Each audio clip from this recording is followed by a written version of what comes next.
Scene start होता है golden aunt से। गोल्डन आंट जो ऑस्ट्रेलिया से अपने घर वापस आ रहा था। वैसे उसके पीछे कई सारे फ्लाइंग बीस्ट थे।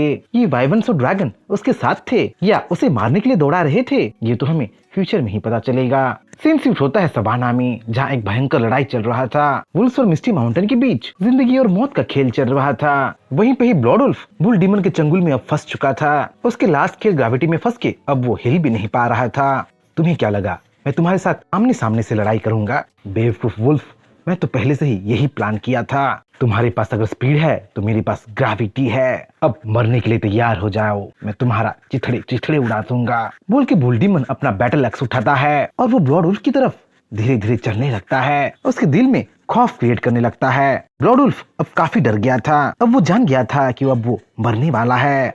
रुक जाओ, मुझे मत मारो, मैं तुम्हारे काफी काम में आ सकता हूँ। वुल्फ्स को लीड करने में लेके मिस्टी माउंटेन को बढ़ाने में भी मैं काम में आ सकता हूँ। बोल के ब्लड वुल्फ गिड़गिड़ाने लगता है, अपनी जिंदगी के लिए रहम की भीख मांगने लगता है। पर बुल डीमन कहाँ किसी की सुनने वाला था। वो तो अपना हथियार पहले से ही उठा चुका था और उसी बैटलिक एक्स से बुल डीमन ब्लड वुल्फ की टुकड़े करने लगता है। और इस नजारे को देख मून वुल्फ शॉक में पड़ जाता है। मून वुल्फ अफसोस नहीं जताता, बल्कि वो गुस्से से भड़कने लगता है और ब्लड वुल्फ का बदला लेने के लिए वो अपने डार्क एनर्जी को एक्टिवेट कर देता है। पर वहाँ कुछ गड़बड़ था और ये बात मून वुल्फ महसूस कर लिया था। जिस नाइनटेल फॉक्स के पहले 4 पूंछ थे, अब उसके एक्स्ट्रा 1 पूंछ निकलने लगे थे। उसके चारों ओर स्पिरिचुअल एनर्जी गैदर होने लगी थी। 5 पूंछ हो या 9 पूंछ, मैं तुम्हें यहीं पे खत्म कर दूंगा। बोल के मून वुल्फ मून बीम से नाइनटेल फॉक्स पे हमला कर देता है। पर उस मून बीम को नाइनटेल फॉक्स अपनी दुलस्ती आग से ब्लॉक कर देती है। खुद नाइनटेल फॉक्स भी कंफ्यूज थी, क्योंकि उसकी स्पिरिचुअल एनर्जी फ्लक्चुएट जो हो रही थी। इसका एक ही मतलब हो सकता था कि नाइनटेल फॉक्स अब इवॉल्व होने वाली है, अपने नेक्स्ट स्टेज में वो पहुंचने वाली है। पर ऐसे वक्त पे इवॉल्व होना मुसीबत को दावत देना था। वैसे भी नजर हटी तो दुर्घटना घटी का कहावत हर जगह फेमस था। क्योंकि नाइनटेल फॉक्स अनमाइंड थी तो ये मून वुल्फ के लिए सुनहरा मौका था, और ऐसे मौके को मून वुल्फ भला कैसे जाने दे सकता था। मून वुल्फ नाइनटेल फॉक्स को पीछे से झपटने की कोशिश करता है, पर ऐम वक्त पे वहाँ पैंडा आ जाता है और मून वुल्फ को जोरदार एक स्पिरिचुअल पंच मार के उसका काम वहीं पे ही खत्म कर देता है। तुम्हें क्या हुआ सिस्टर फॉक्स? क्या तुम यहाँ इवॉल्व होने वाली हो? यहाँ अनमाइंड रहना खतरे से खाली नहीं है। जाओ मिस्टी माउंटेन चली जाओ, गॉड ट्री के संरक्षण में चले जाओ और तुम अपने आप को वहाँ इवॉल्व करो। सारी वुल्फ्स को मैं देख लूंगा। बोल के पैंडा नाइनटेल फॉक्स के सामने आ जाता है और एक छोटे भाई का कर्तव्य मैं निभाऊंगा बोल के वो नाइनटेल फॉक्स के सामने भाषण देने लगता है। पर इससे पहले कि नाइनटेल फॉक्स वहाँ से जा पाए, वहाँ और एक खतरा आ धमकता है। अबिसल क्रो, जो 3 साल पहले जियो के बीस्ट के साथ लड़ा था, जो डिवाइन फ्लावर को पाने में सबसे बड़ा अड़चन बना था, पता नहीं वो कहां से वहां आ गया था और मिस्टी माउंटेन के बीस्ट को देखते ही उन पे हमला करने लगा था। अपने अबिसल बीम से चारों तरफ हाहाकार मचाने लगा था। चाहे वो वुल्फ हो या मिस्टी माउंटेन की बीस्ट हो, वो किसी को भी नहीं छोड़ रहा था। रुक जाओ कौवे, मुझे एक सेल्फी तो लेने दो, मैं तुम्हारा भुट्टा बना दूंगा अगर मेरा सेल्फी खराब आया तो। बोल के पैंडा जहाँ एबिसल क्रो को धमकाने लगा था, वहीं एबिसल क्रो तो उसे तबाह करने में लगा था। तभी अचानक कोई वहाँ लाइटनिंग स्पीड से आ जाता है और डायरेक्टली वो एबिसल क्रो के गर्दन पे वार करता है।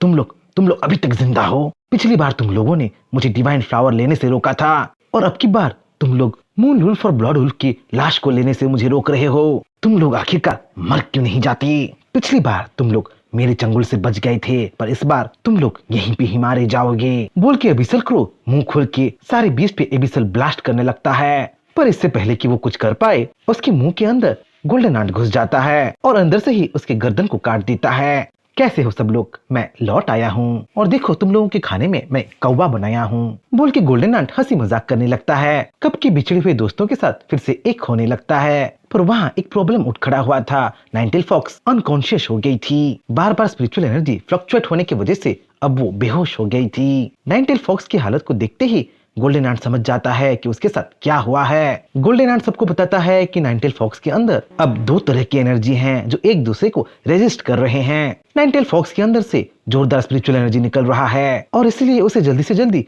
गॉड ट्री के पास ले जाना बेहतर है। सारे वुल्फ्स को अब कैद कर लिया गया था और उन सबको ट्रांसपोर्ट करने का जिम्मा अब रैट्स पे था, किंग जाओ पे था और रैट्स के मास्टर लैंगफेंग पे था। सब लोग मिस्टी माउंटेन के लिए निकल ही रहे थे कि तभी किसी के आने का आहट होने लगता है और उनकी ओर जो भी आ रहा होता है वो बहुत पावरफुल होता है, क्योंकि वो जोरदार स्पिरिचुअल एनर्जी रिलीज जो कर रहा होता है। किंग जाओ उन सबको अच्छी तरीके से पहचानता था। वो लोग आयरन नाइट्स थे जो कि फेडरेशन से बिलोंग करते थे और मर्डरस वाइब रिलीज कर रहे थे। उन सबको लीड कर रहा था एक पैंडा जो शायद एक लायन पे सवार था और वो मिस्टी माउंटेन के पैंडा को अच्छी तरीके से पहचानता था। जाओ तुम लोग जाओ, वैसे भी नाइनटेल फॉक्स सिस्टर को मास्टर की संरक्षण की जरूरत है, इनसे मैं निपटता हूँ। बोल के गोल्डन आंट आगे बढ़ ही रहा था कि उसे पैंडा रोक लेता है। नहीं, इनसे मैं निपटूंगा, ये लोग मेरे आए हैं। बोल के पैंडा सबको मिस्टी माउंटेन भेज देता है और वो खुद आयरन नाइट्स के सामने आ जाता है। क्या है मोटू, तुम यहाँ क्यों आए हो? पता है, मुझे थोड़ी देर के लिए लगा कि इधर कोई आलू लुढ़कता हुआ आ रहा है, बाद में पता चला कि वो तुम हो। बोल के मिस्टी माउंटेन का पांडा फेडरेशन के पांडा का मजाक उड़ाने लगता है। तुम काफी बड़े हो गए हो, अब तो पलट के जवाब भी देने लगे हो। तुम उनके साथ चले क्यों नहीं गए? क्या तुम्हें लगता है कि तुम मुझे हरा पाओगे? इतना कॉन्फिडेंस आ गया है तुम में, तुम्हें जल्दी ही मेरे पावर का स्वाद मिलेगा और एल्डर्स के साथ ऐसे बात करने का सजा भी मिलेगा। पर इससे पहले कि मैं तुम्हें मारूं, मैं तुमसे एक सवाल पूछना चाहता हूँ। 3 साल पहले तुम एक शहर में एक लड़की को बचाने के लिए गए थे, क्या वो तुम्हारी गर्लफ्रेंड थी? बोल की फेडरेशन का पैंडा मिस्टी माउंटेन के पैंडा से सवाल पे सवाल करने लगता है, उसे थोड़ा बहुत धमकाने भी लगता है। फेडरेशन का पैंडा आयरन ईटर ट्राइब का किंग था, जो फेडरेशन के कई पिलर में से एक था, जिसके बलबूते पे अभी तक फेडरेशन खड़ा था। वो भी थर्ड ट्रांसन ऑर्डर का बीस्ट था, जो कि अकेले ही 3 साल पहले की बीस्ट इन्वेजन को रेजिस्ट किया था और एक फॉरबिडन रीजन को तो फ्लैट कर दिया था, अकेले ही तबाह कर दिया था। वो फेडरेशन का पैंडा मिस्टी माउंटेन के पैंडा के साथ पता नहीं ये उल जरूर बात क्यों कर रहा था। उससे पहले मिस्टी माउंटेन का पैंडा एक गर्लफ्रेंड बना दिया था, पता नहीं इससे वो क्यों आग बबूला हो रहा था। 2 पैंडा से जो अब आमने सामने आ गए थे। एक पैंडा जहाँ मिस्टी माउंटेन से बिलोंग करता था, वहीं दूसरा फेडरेशन से बिलोंग करता था। वो मिस्टी माउंटेन की पैंडा की तरह छोटा नहीं था, वो एक अडल्ट था और कुंफू पैंडा फिल्म के पो जैसा था। वैसे ये 2 पैंडा रिश्तेदार थे, जो कि एक ही जू में पले बढ़े थे और एक टाइम में लड़कियों की फेवरेट बन गए थे। शायद इसी वजह से बड़ा पैंडा छोटे पैंडा से जेलस हो रहा था, क्योंकि उसे लग रहा था कि छोटे पैंडा ने उससे पहले गर्लफ्रेंड बना लिया है। वो लाइफ में छोटू से पीछे रह गया है, जबकि जू में वो ज्यादा पॉपुलर था। बताओ बताओ मुझे, तुम जिस लड़की को बचाई थे वो क्या तुम्हारी गर्लफ्रेंड थी? बोल के बड़ा पैंडा एनेक्शियस हो रहा था, पर जब छोटू पैंडा हाँ में जवाब दे देता है, अरे हाँ वो तो मेरी ही गर्लफ्रेंड थी, मैं तो उससे हर रोज बात करता हूँ, सेल्फी भी शेयर करता हूँ। बोल के जैसे ही छोटू पैंडा जवाब देता है, बड़ा पैंडा गुस्से से उबलने लगता है। अब छोटे पैंडा से लड़ाई इनइविटेबल था, छोटे पैंडा को सजा देना बेहद जरूरी था। गुस्से में बड़ा पैंडा छोटे पैंडे की ओर अटैक करने के लिए झपटता है। अपने बैचलरेट पंच से वो छोटे पैंडा को घायल करने की कोशिश करता है। वैसे छोटा पैंडा बाल बाल बच तो जाता है, पर ऐसे अजीबोगरीब अटैक से वो भी दंग रह गया होता है। बैचलरेट पंच, बैचलरेट किक, भला ये कैसा अटैक है? अपने अटैक का ऐसा नाम भला कौन रखता है? अरे अरे, पैंडा फिर से बावला हो गया है, दूसरों के रिलेशनशिप से देखो जलने लगा है, पर बेचारा करे भी क्या, वो बहुत दिनों से सिंगल जो है। बोल के आयरन नाइट्स जहाँ बातचीत कर रहे थे, अपने लीडर की गॉसिप कर रहे थे, वहीं छोटा पैंडा भी अटैक मोड में आ गया था। जो करना है करो, मैं तुमसे नहीं हारूंगा। बोल के पैंडा डुअल एलिमेंट को यूज करने लगा था। ब्लेजिंग फिस्ट और फ्रोजन फिस्ट से वो बड़े पैंडा पे टूट पड़ा था, पर बड़ा पैंडा भी कुछ कम नहीं था, वो भी बचलर्ट किक से ब्लेजिंग फिस्ट और फ्रोजन फिस्ट को ब्लॉक करने लगता है। ईट का जवाब वो पत्थर से देने लगता है। बड़ा पैंडा उतने में नहीं रुकता, बड़ा पैंडा तो लव ऑन सीजिंग क्लॉ का यूज करने लगता है और उससे छोटा पैंडा को उठा के कहीं दूर फेंक देता है। पर क्या इतना काफी था छोटे पैंडा को हराने के लिए? बिल्कुल नहीं। छोटा पैंडा तो अपने आप को बूस्ट करने लगा था और अपने बूस्टेड एनर्जी से वो बड़े पैंडा पे किक मारने लगा था, पंचेस पे पंचेस मारने लगा था।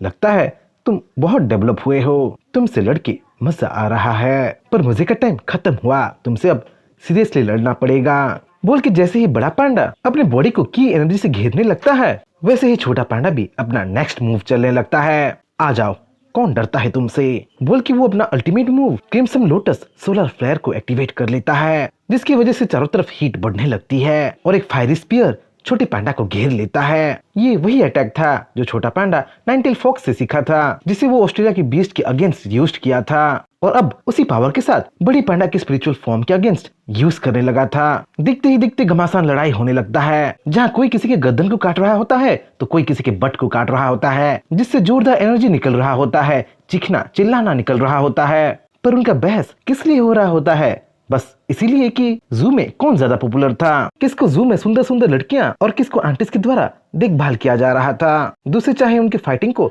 मीनिंगलेस बताएं, पर उनके लिए वो बहुत बड़ा मसला था जिसको सॉल्व करना बहुत जरूरी था। देखते ही देखते घंटों बीत जाते हैं और एक टाइम पे उनका लड़ाई खत्म होता है। वैसे उनके बैटल में एक बात पहले से ही डिसाइड कर लिया गया था कि जो जीतेगा वही जू में सबसे ज्यादा पॉपुलर था और वही सबसे पहले एक गर्लफ्रेंड बना पाएगा। जैसे ही किंग जाओ छोटे पांडा के पास पहुंचता है, वो उसे बहुत बुरी हालत में पाता है। पर पांडा और किंग जाओ की बातों से हमें साफ पता चलता है कि बड़ा पांडा अब रिट्रीट कर लिया था। पर वो हार के रिट्रीट किया था या किसी और वजह से, ये तो सीक्रेट का सीक्रेट ही रह गया था। जहाँ किंग जाओ छोटे पांडा को वापस मिस्टी माउंटेन ले जाने लगता है, उसे वहाँ ट्रीट करने ले जाने लगता है, वहीं दूसरी ओर बड़ा पांडा अपने आयरन नाइट्स के साथ फेडरेशन की ओर जा रहा होता है और वो जाते जाते बहुत खुश हो रहा होता है। छोटे पांडा की फ्यूचर ब्राइट हो बोल के विश कर रहा होता है। पर बड़ा पांडा एक चीज भूल गया था जिसकी वजह से वो एक्चुअली सवाना आया था। बड़ा पांडा मून वुल्फ और ब्लड वुल्फ के कॉर्प्स को फेडरेशन ले जाने के लिए आया था, जिसे वो बिल्कुल भूल गया था। पर अब पछताने से क्या फायदा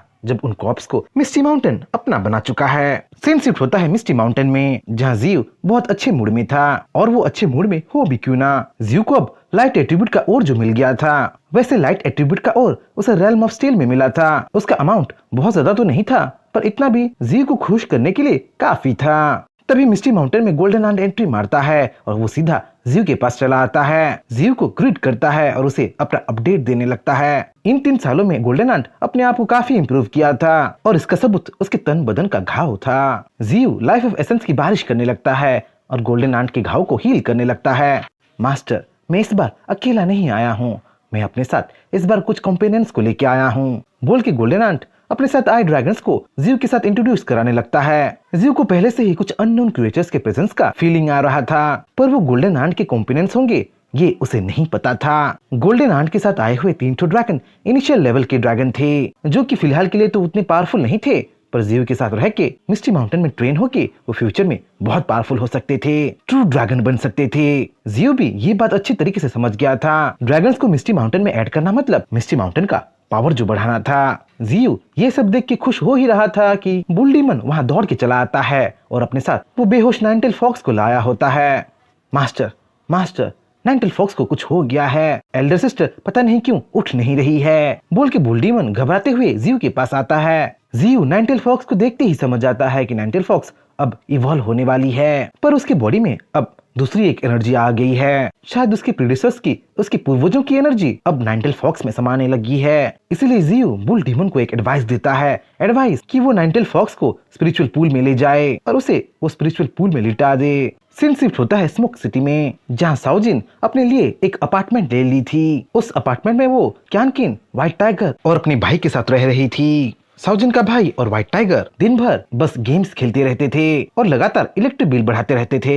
इसी की वजह से व्हाइट टाइगर को साओजिन जोरदार पिटाई भी देती थी, पर क्या फायदा, उसके मोटे दिमाग में कुछ घुसती जो नहीं थी। वहीं क्यानकिन भी थी जो दूसरे से उल्टा हमेशा अपनी बॉडी को कल्टीवेशन में बिजी रखती थी। अब क्यानकिन 3rd ट्रांसफर ऑर्डर में पहुंच गई थी और तो और कुछ न्यू स्किल्स भी पा ली थी। अब क्यानकिन दूसरों के ब्लड को कंट्रोल कर सकती थी और तो और दूसरों के ब्लड से अपने आप को हील भी कर सकती थी। बस इतना ही नहीं, वो अपनी सीड को दूसरों के बॉडी में डाल भी सकती थी और अपने सीड को एक्सप्लोर करके वो एनिमीज को मार भी सकती थी। क्योंकि क्यानकिन इतने सारे न्यू स्किल्स पा ली थी, तो अब टाइम आ गया था कि वो मिस्टी माउंटेन वापस चली जाए और अपने प्यारे मास्टर से मिल के वापस आए, उससे थोड़ा तारीफ बटोरे।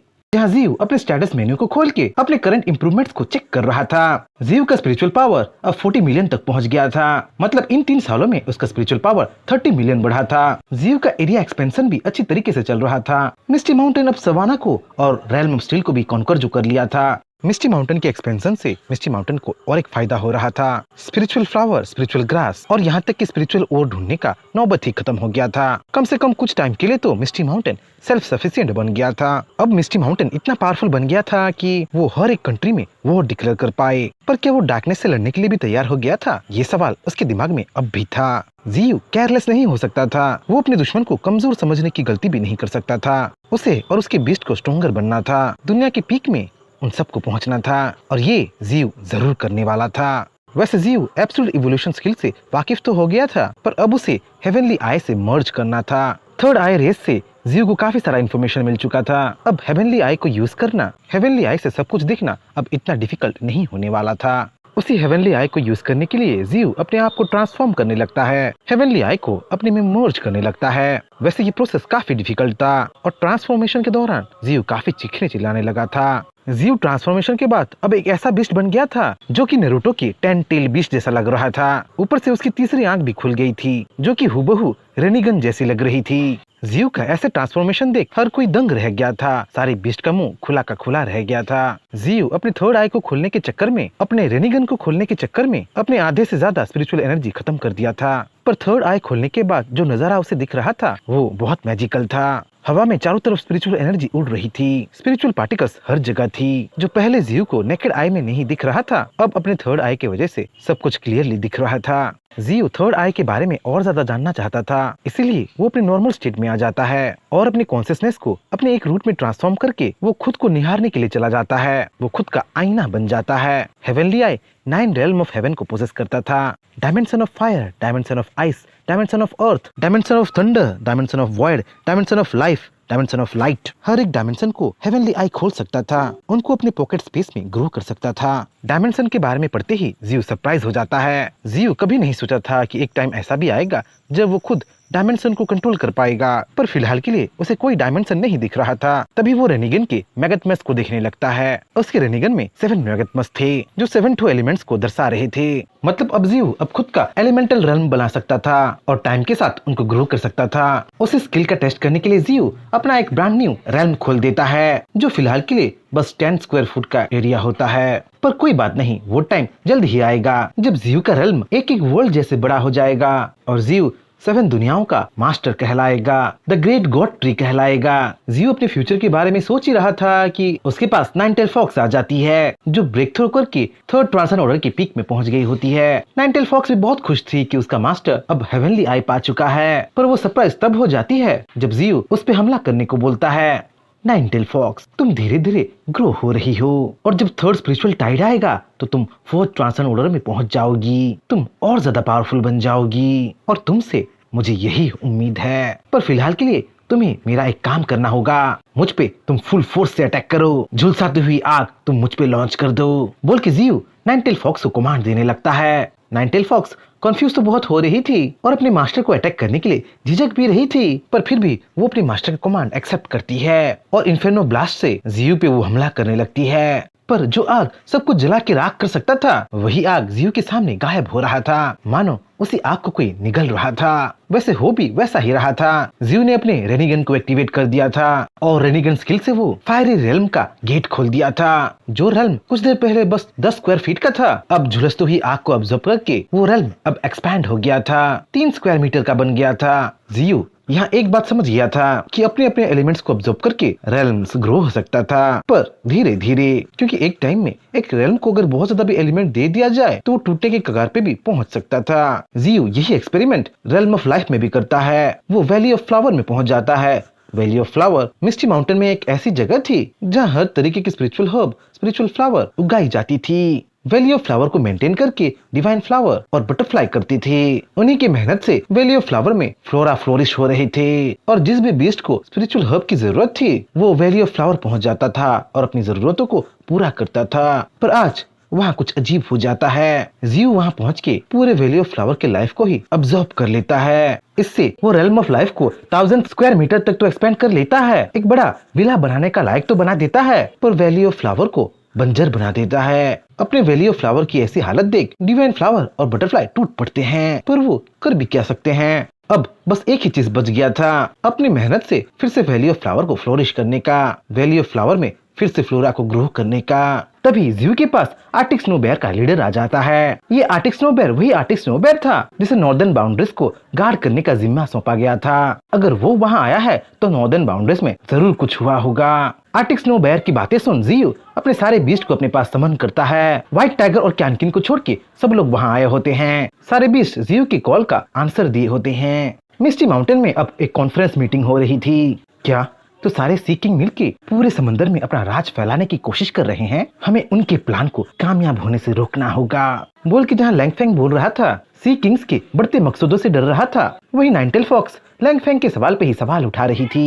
ये तो बहुत बढ़िया बात है कि हम सी किंग्स को रोकना चाहते हैं, पर हम उनको रोकेंगे कैसे, बोल के नाइनटेल फॉक्स अपना क्वेश्चन जाहिर कर रही थी। नाइनटेल फॉक्स सही बात बोल रही है, हम सारे सी किंग्स के बारे में, समंदर के सारे बीस्ट के बारे में उतना नहीं जानते। अगर इस वक्त हम उनसे टकराए तो कौन जीतेगा और कौन हारेगा ये बताया नहीं जा सकता। उनके पास कई सारे ट्रम्प कार्ड हो सकते हैं जिनके बारे में हमें नहीं पता है, बोल के वुली मैमथ नाइनटेल फॉक्स का साथ देने लगता है। और इस बात पे वो अकेला नहीं था, मुझे भी मेरी गर्लफ्रेंड से बहुत कुछ पता चला है। इंसानों ने समंदर को एक्सप्लोर करना ही बंद कर दिए हैं, पर समंदर की बीस्ट लैंड को एक्सप्लोर करते जा रहे हैं। हमारे बारे में उनको सब कुछ पता है और इस जनरेशन में इंफॉर्मेशन ही सब कुछ है, बोल के पैंडा भी वुली मैमथ और नाइनटेल फॉक्स के साथ मिल जाता है। ऑस्ट्रेलिया से तो मुझे भी बहुत कुछ पता चला है। समंदर में एक से बढ़ के एक सी किंग है, पर सी किंग को अगर छोड़ दिया जाए तो समंदर में और भी कई सारे बीस्ट ट्राइब हैं। समंदर से हमें सच में बहुत ज्यादा खतरा है जिसे हमें हल्के में नहीं लेना चाहिए, बोल के गोल्डन आर्ट सलाह दे ही रहा था कि बीच में किंग जाओ कूद पड़ता है।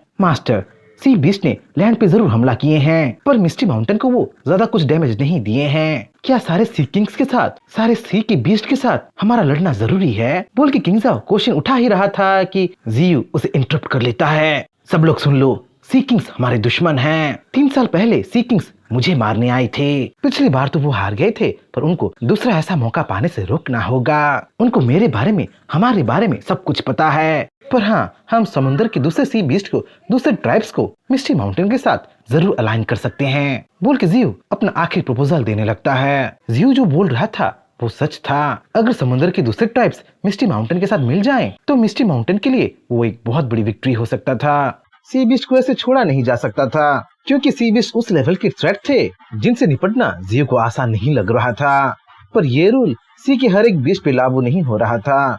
जियू के लिए बस सी किंग्स थ्रेट थे, सी किंग के कंपेनियंस और मालिक थ्रेट थे। समुद्र में और कई सारे सी क्रिएचर्स थे और उनके ट्राइब्स थे। अगर नेगोशिएशन अच्छा हो तो ये दूसरे सी ट्राइब्स मिस्टी माउंटेन के अलाइज बन सकते थे। समुद्र के दूसरे सी ट्राइब्स को जल्दी से जल्दी ढूंढना था और इस काम के लिए जियू पैंडा को चुन लिया था। पैंडा, मेरा भरोसा तुम पे है। तुम इकलौते ऐसे बीस्ट हो जो समुद्र के सरफेस पे इजीली मूव कर सकते हो। हमें जल्दी से जल्दी सी ट्राइब्स के साथ कांटेक्ट करना है। 15 दिनों में स्पिरिचुअल टाइड आने वाला है और उससे पहले हमें अपने कॉम्पिनियंस को बढ़ाना है, बोल के जियू पैंडा पे अपना जिम्मेदारी सौंप देता है और पैंडा को मस्का लगा लगा के उसको हाँ बुलवा ही देता है। सीन शिफ्ट होता है नॉर्दर्न बाउंड्रीज पे, जहाँ पैंडा समंदर को जमा के अपने लिए रास्ता बना रहा था। वो कोस्टल एरिया से काफी दूर आ गया था। लग रहा था कि वो काफी समय से समंदर को जमा जमा के आगे बढ़ रहा था और इस काम को करते करते वो अब थक चुका था। ओए होए, मैं इस काम में कैसे फंस गया, मुझे ये काम लेना ही नहीं चाहिए था, बोल के पैंडा कंप्लेन कर ही रहा था कि उसके आइस को तोड़ के उसे शॉक करके उसके सामने कोई आ जाता है और वो अनफेमिलियर नहीं बल्कि फेमिलियर फेसेस होता है। पैंडा के सामने अब ओरोची और वेल आ गए थे। ओरोची अब काफी बड़ा हो गया था। एक टाइम ऐसा था जब उसके पास बस 3 ही सर थे और ग्रो करने के लिए, डेवलप होने के लिए जियू ने उसको वेल को सौंप दिया था। वो आइडिया काम में आ गया था क्योंकि ओरोची समंदर में ट्रेन कर करके, कल्टीवेशन कर करके अब 3rd ट्रांसन ऑर्डर का हो गया था। द 5-headed स्नेक बन गया था। ओए, कहाँ थे तुम लोग? पता है तुम लोगों को मैं कब से ढूंढ रहा हूँ। तुम लोगों को ढूंढते ढूंढते मैं 100-200 मील चल आया हूँ। और ओरोची, तुम तो काफी बड़े हो गए हो, तुम तो लेवल में इस वेल के बराबर हो गए हो, बोल के पैंडा अपना गुस्सा दिखाने लगता है और ओरोची का ऐसा ग्रोथ देख के वो खुश भी होने लगता है। अरे क्या बताऊं, अब समुद्र के चारों तरफ सी किंग्स की आंखें हैं और कोस्टल एरिया तो बिल्कुल सेफ नहीं है। हम लोग भी इंफॉर्मेशन के लिए स्काउटिंग कर रहे थे और तुमसे मिलने के लिए यही जगह हमें सबसे सेफ लगा। अच्छा, क्या अपडेट है बताओ हमें, बोल के वेल पैंडा से जियू के ऑर्डर के बारे में पूछने लगता है, जिससे पैंडा सबको जियू का कमांड सुनाने लगता है। पैंडा बताता है कि वेल को और ओरोची को सी के डिफरेंट ट्राइब से कांटेक्ट करना था, उनको मिस्टी माउंटेन के साथ मर्ज करने के लिए नेगोशिएट करना था और ये काम जल्दी से जल्दी होना चाहिए था। ओए वेल, तुम्हें पता है मिस्टी माउंटेन जल्दी ही वॉर में जाने वाला है और अगर वॉर हुआ तो तुम्हारा ओरका रेस ही सबसे ज्यादा डैमेज उठाएगा। क्या तुम उसके लिए प्रिपेयर हो, बोल के पैंडा वेल से क्वेश्चन करने लगता है। हाँ, वेल प्रिपेयर था। अपने मास्टर जियू के लिए वो कुछ भी करने के लिए तैयार था और इसमें वो अकेला नहीं था, उसका ओरका रेस भी उसका साथ दे रहे थे। जियू द गॉड ट्री से वो इतना ज्यादा इम्प्रेस जो हो गए थे। लड़ाई जब भी होता है वो अपने साथ कई सारे लाइफ्स को लेता है। ये बात व्हेल अच्छी तरीके से जानता था, इसीलिए वो जीव की कमांड को एक्सेप्ट कर लेता है और समंदर के अंदर से ज्यादा सी ट्राइब्स को रिक्रूट करने के लिए वो ओरोची के साथ समुद्र की गहराइयों में चला जाता है। उन दोनों को जाते देख पैंडा भी एक टाइम पे इमोशनल हो जाता है। पैंडा जैसा भी हो, वो अपने कॉम्पेनियंस के बारे में, अपने फैमिली के बारे में बहुत सोचता था, बस इमोशनली वो दिखा नहीं पाता था। सीन शिफ्ट होता है मिस्टी माउंटेन में, जहाँ जीव डेवलप हो रहे सी किंग को घूरे जा रहा था। वैसे ये वही सी किंग था जिसे जीव मैजिक सिटी में हराया था, जिसके पास कोई भी स्किल को कॉपी करने का काबिलियत था।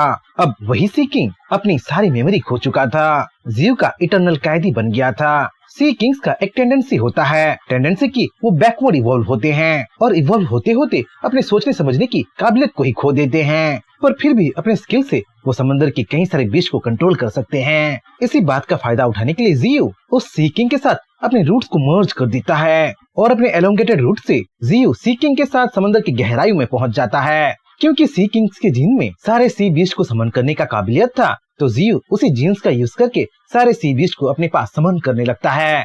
पहले तो कुछ नहीं होता, लग रहा था कि सी किंग का समन बेकार हो गया था, पर जैसे ही थोड़ा टाइम बीतता है, समंदर की गहराइयों से धीरे धीरे सारे सी बीस्ट इकट्ठे होने लगते हैं, अपने सी किंग के समन का आंसर देने लगते हैं। सी किंग के रूप में जीव काफी सारे सी बीस्ट को अपने पास इकट्ठा कर दिया था और उनका नंबर्स देख के वो खुद भी सरप्राइज हो गया था।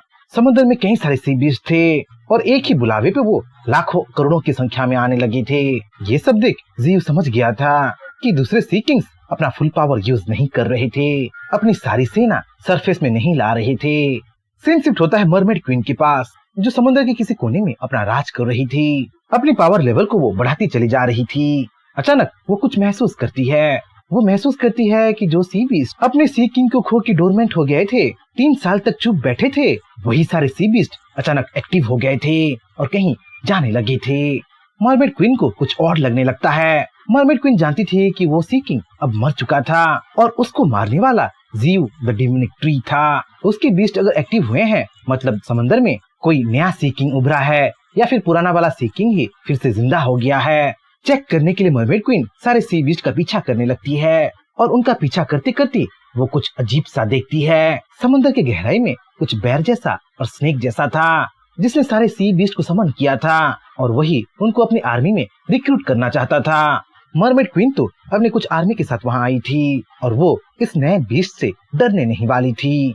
कौन हो तुम और यहाँ तुम क्या कर रहे हो? बोल के जैसे ही मरमेड क्वीन क्वेश्चन पूछने लगती है, जीव उसके क्वेश्चन का बैटल में आंसर देने लगता है। सही टाइम पे आई हो तुम, ये सारे सी बीस्ट अब मेरे हैं, ये टेरिटरी अब मेरा होने वाला है। उठो मेरे सारे सी बीस्ट, उठो और इस जलपरी को खत्म कर दो। बोल के जीव एल्सा द मरमेड क्वीन के साथ वॉर डिक्लेयर कर देता है। दोनों अपने अपने आर्मी को एक दूसरे को मारने के लिए भेज देते हैं, पर अचानक कुछ अजीब सा हो जाता है। अफरा तफरी में अचानक जीव मरमेड क्वीन की नजरों से गायब हो जाता है। जहाँ मरमेड क्वीन सोचने लगी थी कि ये अनजान सर्पेंटाइन क्रिएचर अचानक ऐसे कहाँ गायब हो गया है, वहीं जीव उस पे पीछे से हमला कर देता है, उसे अपने जबड़ों में कसने की कोशिश करने लगता है। मरमेड क्वीन चालाक थी, इसलिए तो वो अपने शील्ड को पहले से ही एक्टिवेट कर दी थी। शील्ड टूट जाता है पर मरमेड क्वीन को कुछ नहीं होता है। इसी बात का फायदा उठा के मरमेड क्वीन दूर चली जाती है और अपने बबल अटैक से वो जीव को कंटिन्यूअस डैमेज देने लगती है। ऐसे सस्ते अटैक से भला जीव को क्या होने वाला था? जीव तो समुद्र के अंदर सांप की तरह तैर रहा था। वहाँ जीव का एजिलिटी भी बढ़ गया था। बबल अटैक के बीच ही जीव आइस एज यूज कर देता है और इस स्किल से जीव मरमेड क्वीन के बबल अटैक को ही नहीं जमाता, बल्कि खुद मरमेड क्वीन को भी जमा देता है। थोड़ी देर के लगने लगा था कि मरमेड क्वीन सच में जम चुकी है, पर मरमेड क्वीन तो सी किंग्स में से एक थी, थर्ड ट्रांसन ऑर्डर की बीस्ट थी और वो भला इतनी आसानी से कैसे हार मान सकती थी। जीव की नजरों के सामने ही बर्फ टूटने लगती है। मरमेड क्वीन अपनी बर्फीली कैद से आखिरकार आजाद हो जाती है। मरमेड क्वीन के पास एक ट्राइडेंट था जो उसका मेन हथियार था, जिससे मरमेड क्वीन समंदर के वाटर करंट को कंट्रोल कर पा रही थी, वाटर में टर्बुलेंस ले आ पा रही थी। अब जीव समझ चुका था कि वो अपने सर्पेंटाइन रूप में मरमेड क्वीन से जीत नहीं सकता, इसलिए वो फिर से ट्रांसफॉर्म होने लगता है और अपने ट्री आंट रूप में आ जाता है। ओह, तो तुम हो? मुझे तो लगा ही था कि कुछ गड़बड़ है। क्या तुम हमसे एक कदम आगे बढ़ने की कोशिश कर रहे हो? हमारे मूव चलने से पहले तुम खुद मूव चल रहे हो। डेमोनिक ट्री, तुम हमें हरा नहीं सकते। ओह, मैं भूल गई थी, तुम्हारा नाम तो यू है ना इंसान? बोल के मरमेड क्वीन अब जीव को चिढ़ाने लगती है। उनके सामने उसका औकात क्या है वो उसे दिखाने की कोशिश करने लगती है।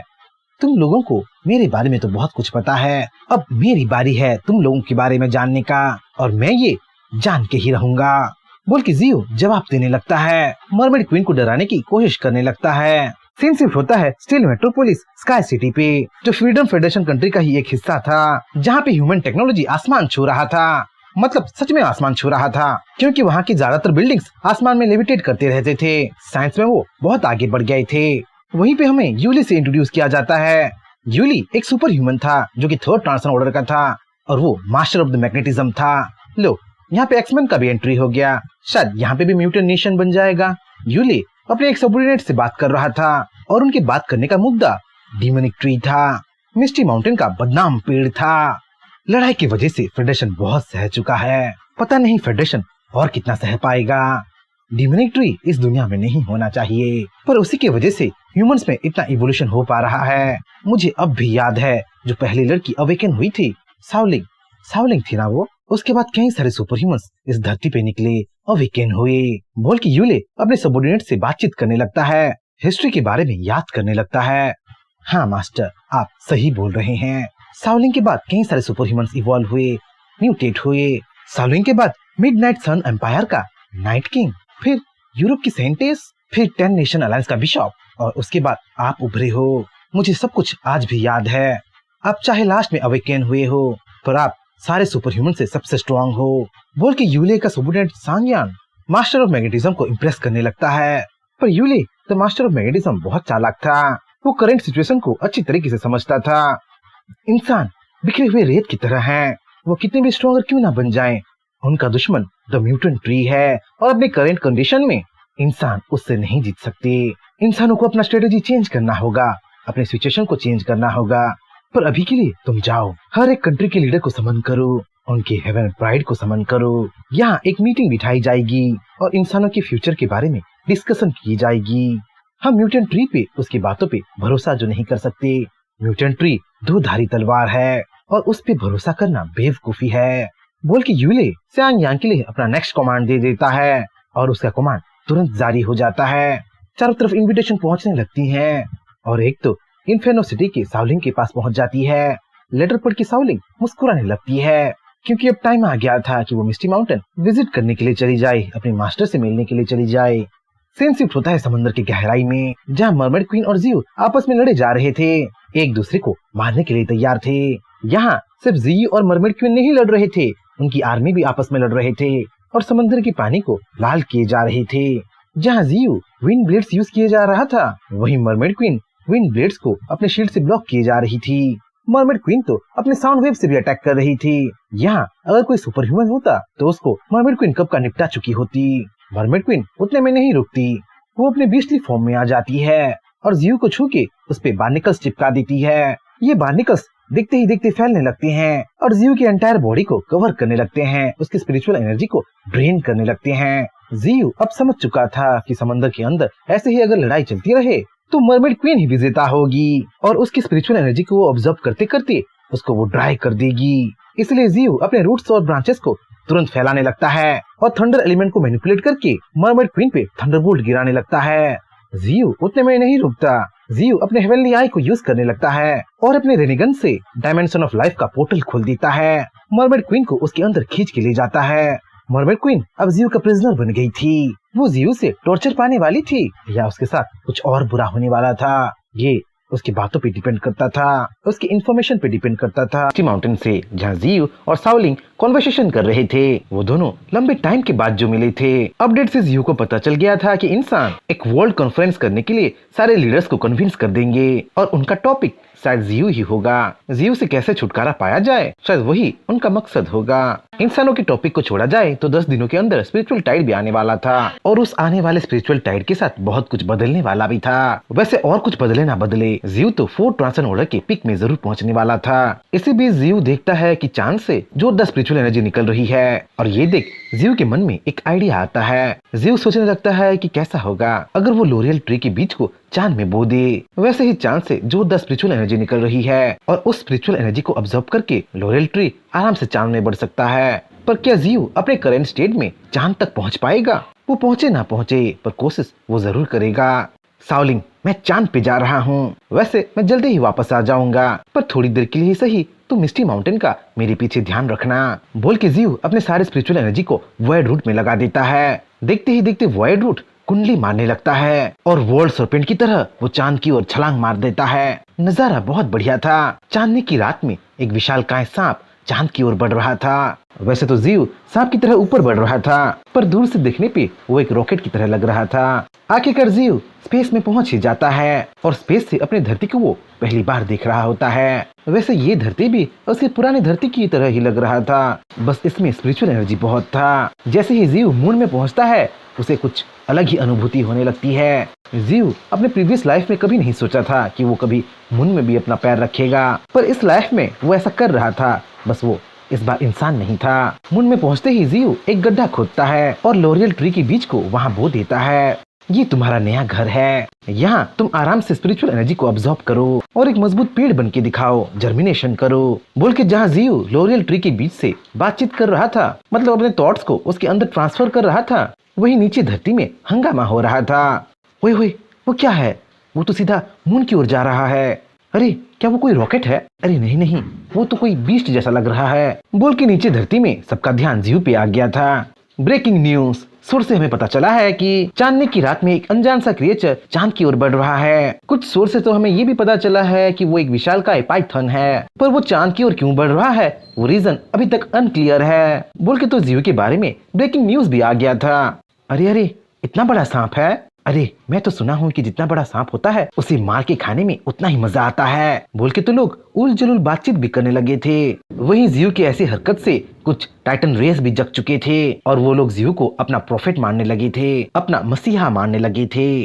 शायद फ्यूचर में जीव की आर्मी में विशालकाय टाइटन्स भी ज्वाइन करने वाले हैं। दूसरी ओर जीव चांद को एक्सप्लोर करना चाहता था। चांद की अनदेखी जगहों को वो देखना चाहता था। चांद में आइस एलिमेंट की स्पिरिचुअल पावर बाढ़ की तरह बह रही थी, क्योंकि जीव लॉन्चिंग के टाइम ही अपने ज्यादातर स्पिरिचुअल एनर्जी को खत्म कर चुका था, इसलिए वो धरती की ओर लौटने लगा था, वरना तो वो चांद में रह के कुछ और देर ट्रेनिंग करना चाहता था। जीव की चांद जाने का अचीवमेंट अब छिपा नहीं था, अब पूरा धरती उसके बारे में जान चुका था। एक पेड़ जो 4th ट्रांसेंड ऑर्डर का था अब वो चांद में पहुंच गया था, इसीलिए तो जो वर्ल्ड कॉन्फ्रेंस 2 महीने के अंदर होने वाला था वो अब 3 दिनों में होने वाला था, क्योंकि उनके लिए ये मैटर बहुत इम्पोर्टेंट था। समंदर के अंदर तो अलग ही हंगामा हो रहा था। मर्मेड क्वीन जो अचानक गायब हो गई थी उससे कई सारे सवाल उठ रहे थे। मर्मेड क्वीन अचानक कैसे कहाँ चली गई, उसके सी ट्राइब्स को क्या हुआ, बोल के चारों तरफ अब बात फैलने लगा था। दूसरी तरफ जीव अब मिस्टी माउंटेन वापस लौट चुका था और वहाँ उसकी वाहवाही हो रहा था और उसकी तारीफ पे तारीफ चल रहा था।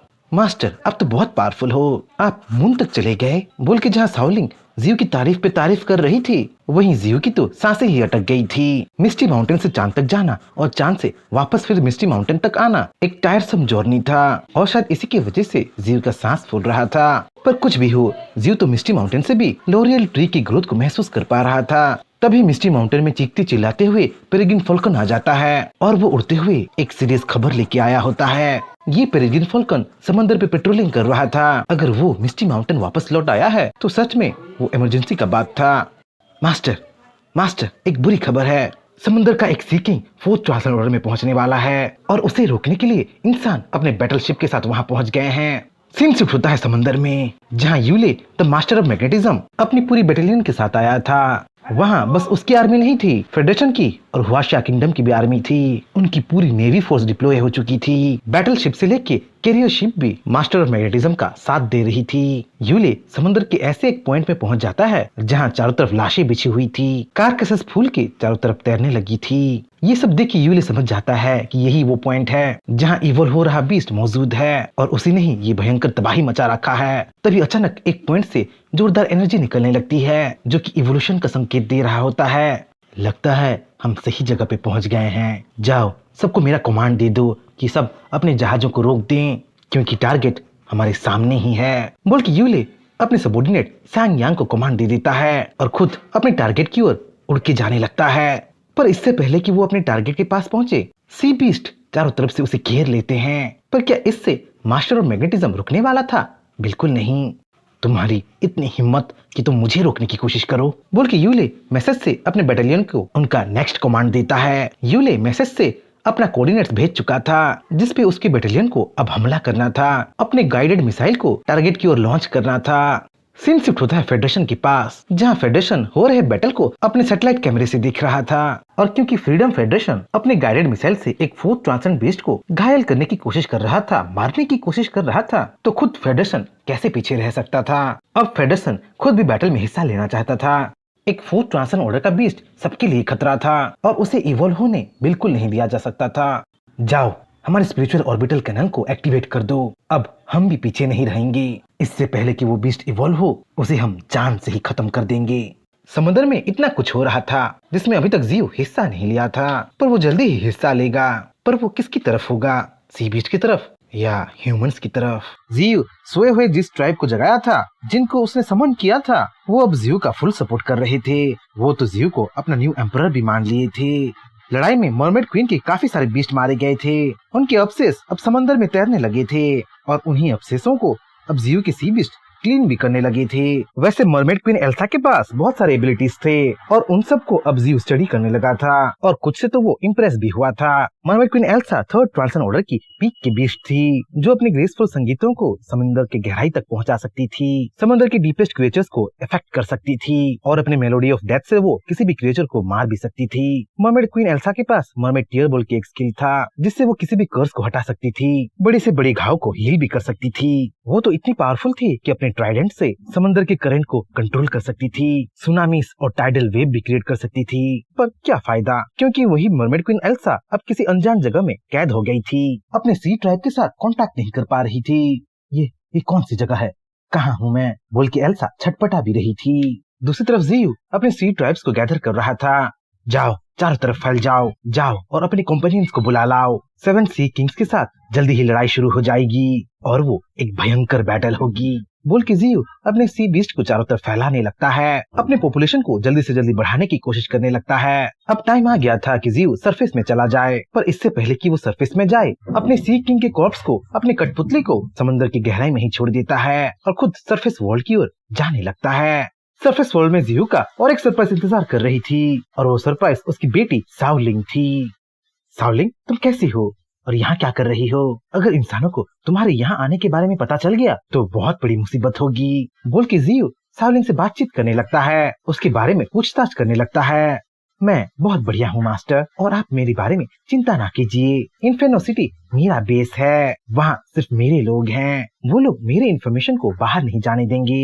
मेरे यहाँ आने की खबर फेडरेशन या फिर किसी दूसरे ह्यूमन सिटी को मेरे आदमी पहुँचने नहीं देंगे। और हाँ, मैं तो आपके लिए एक गिफ्ट भी लेके आई हूँ, ये देखिए, ये एक लोरियल ट्री का बीज है। 2 साल पहले फेडरेशन को ये बीज एक्सीडेंटली मिल गया था। एक्सीडेंटली बोलना भी सही नहीं होगा, फेडरेशन को एक एंशिएंट लोरियल ट्री मिल गया था। उस एंशिएंट लोरियल ट्री को तो वो खत्म कर दिए, पर उसका कोर, उसका बीज रह गया। क्योंकि ये एक एंशिएंट बीज है तो फेडरेशन इससे डर रहा था, ये पेड़ दूसरा डिमोनिक पेड़ ना बन जाए बोल के फेडरेशन इसे खत्म करने की पूरी कोशिश कर रहा था। पर इससे पहले कि वो कुछ करे, उस बीज को मैं ले आई। कैसा है मेरा गिफ्ट मास्टर, बोल के शाओलिंग जहाँ सीड के बारे में एक्सप्लेनेशन दे रही थी, वहीं जियो उस सीड को एनालाइज कर रहा था। उस सीड में स्पिरिचुअल पावर भर भर के था और पावरफुल बनने का पोटेंशियल तो आसमान छू रहा था। उसे यूं ही जियो ऑब्जर्व करना नहीं चाहता था, उसे बढ़ने का, उसे ग्रो करने का जियो चांस देना चाहता था। इसलिए उस सीड को जियो अलग ही डायमेंशन में रख देता है और फिलहाल के लिए वो शाओलिंग से बातचीत करने लगता है।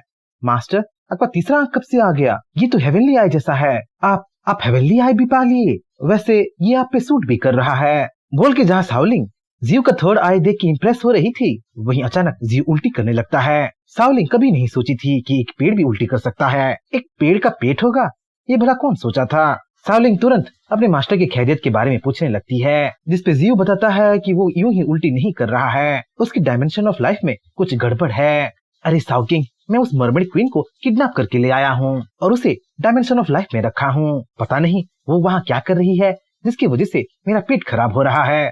चलो उसे देखने के लिए चलते हैं, इस बहाने तुम एक मरमेड से मिल लेना, बोल के जियो डायमेंशन ऑफ लाइफ को खोलता है और शाओलिंग को उसके अंदर ले जाने लगता है। डायमेंशन ऑफ लाइफ अभी काफी बड़ा हो गया था, पर उसके अंदर कुछ अजीब हो रहा था। पूरा डायमेंशन ऑफ लाइफ मोतियों से भरा हुआ था। वैसे ऐसा नहीं बोलते, जब भी मरमेड रोती है मोतियां निकलती है, यहाँ भी कुछ ऐसा ही हो रहा था। कम से कम जियो तो यही सोच रहा था। जियू और साओलिंग मोतियां उठाने लगती हैं और उनसे वो थोड़ा बहुत खेलने भी लगते हैं।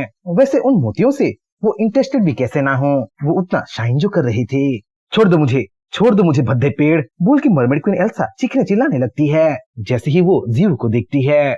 वहीं जियू और साओलिंग मरमेड क्वीन का मजाक उड़ाने लगते हैं। रो रो के वो इतनी सारी मोतियां बनाई हैं बोल के उसकी वो खिल्ली उड़ाने लगते हैं। पर तभी उनको शौक लग जाता है क्योंकि मरमेड क्वीन एक भयानक बात बताती है। मरमेड क्वीन बताती है कि वो बिल्कुल नहीं रोई है और ये जो इतनी सारी मोतियां बनी हैं वो उसके मुझ से बनी हैं। जिस मोतियों से वो थोड़ी देर पहले खेल रहे थे, सुंदर है बोल के गले लगा रहे थे, मजाल है उसको अभी कोई छुए। गंदे नाले की मछली, मेरे सवालों का जवाब दो। क्या डार्कनेस थर्ड स्पिरिचुअल टाइड के साथ आएगा? मेरे बारे में, मेरे असली नाम के बारे में तुमको डार्कनेस नहीं बताया है क्या? बोल के जैसे ही जियू एल्सा से क्वेश्चन पूछने लगता है, एल्सा द मरमेड क्वीन हंसने लगती है।